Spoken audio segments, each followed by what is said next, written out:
Hi, hello, beautiful souls. Welcome to my channel, Wheel of Fortune Tarot Card Reading. It's a general reading, timeless reading and energy based reading. ಅಂದರೆ ಏನಾಗುತ್ತೆ ಇಲ್ಲಿ ಇದು ನೀವು ಈ ವಿಡಿಯೋನ ಯಾವಾಗ ನೋಡ್ತೀರೋ ನಿಮಗೆ ಅದು ಅಪ್ಲೈ ಆಗುತ್ತೆ. ಯಾವ್ದು ನಿಮಗೆ ಅಪ್ಲೈ ಆಗಲ್ವೋ ಬೇರೆ ಎನರ್ಜೀಸ್ ಎಲ್ಲ ಇದರಲ್ಲಿ ಕನೆಕ್ಟ್ ಆಗಿರುತ್ತೆ ಬೇರೆಯವ್ರದ್ದು, ಅದನ್ನು ಅವರಿಗೆ ಬಿಟ್ಬಿಡಿ. ಓಕೆ ವ್ಯೂವರ್ಸ್, ಇಲ್ಲಿ ಬಂದು ನಾನು 2 ಗ್ರೂಪ್ ಮಾಡಿದ್ದೀನಿ, 2 ಪೈಲ್ಸ್. ಒಂದು ಇವಿಲ್ ಇಟ್ಟಿದ್ದೀನಿ, ಇನ್ನೊಂದು ನೆಕ್ಸ್ಟ್ ಬಂದಿಲ್ಲಿ ಡಾಲ್ ಇದೆ. ಓಕೆ, ಇವೆರಡರಲ್ಲಿ ಯಾವುದಾದ್ರೂ ಒಂದನ್ನು ಚೂಸ್ ಮಾಡ್ಕೊಳ್ಳಿ. ಓಕೆ, ಪೈಲ್ ಎ, ಪೈಲ್ ಬಿ ಅಂತ ಹೇಳಿದ್ದೀನಿ ಇಲ್ಲಿ. ಸೊ ನಿಮಗೆ ಪೈಲ್ ಎ ಬಂದು ಇವಿಲ್ ಐ ಬೇಕು ಅಥವಾ ಪೈಲ್ ಬಿ ಬಂದು ಗೊಂಬೆದು ಬೇಕೋ ನೋಡಿಬಿಟ್ಟು ಸೆಲೆಕ್ಟ್ ಮಾಡ್ಕೊಳ್ಳಿ. ನೀವು ಏನಾದರೂ ಕೆಲಸ ಮಾಡ್ತಾ ಇದ್ರೆ ಅದರಲ್ಲಿ ಸಕ್ಸಸ್ ಆಗುತ್ತೋ ಇಲ್ವೋ, ಏನಾದರೂ ಪ್ರಾಬ್ಲಮ್ಸ್ ಇದೆ ಹೊರ ಬರ್ತಿರೋ ಇಲ್ವೋ, ಓಕೆನಾ.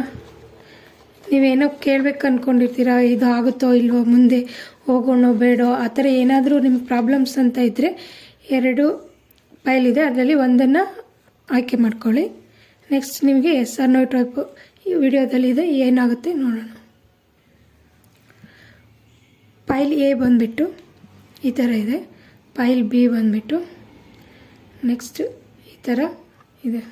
ಸೊ ಪೈಲ್ ಎ ಬಂದು ಏನಿದೆ ನಿಮಗೆ ನೋ, ಇಲ್ಲಿ ಬಂದು ನಮಗೆ ಯಾವುದೂ ಕ್ಲಿಯರ್ ವಿಷನ್ ಇಲ್ಲ.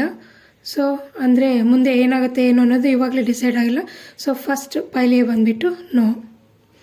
ನೆಕ್ಸ್ಟ್ ಒಂದು ಬಂದುಬಿಟ್ಟು ಡಾಲ್ ಇದಲ್ವ, ಇದು ಪೈಲ್ ಬಿ ಏನಾಗುತ್ತೆ, ನೀವು ಇದನ್ನು ಜಾಬ್ ಅಥವಾ ಏನಾದರೂ ಕೆರಿಯರ್ ಅಥವಾ ಇನ್ನೇನಾದರೂ ಮಾಡಬೇಕು ಅಂದ್ಕೊಂಡಿದ್ರೆ ಎಸ್, ಇದು ನೀವು ಇದನ್ನು ಕೆಲಸ ಮಾಡ್ಬೋದು. ಸೊ ಇಲ್ಲಿವರೆಗೂ ನನ್ನ ವಿಡಿಯೋಸ್ ನೋಡೋದಕ್ಕೆ ಥ್ಯಾಂಕ್ ಯು.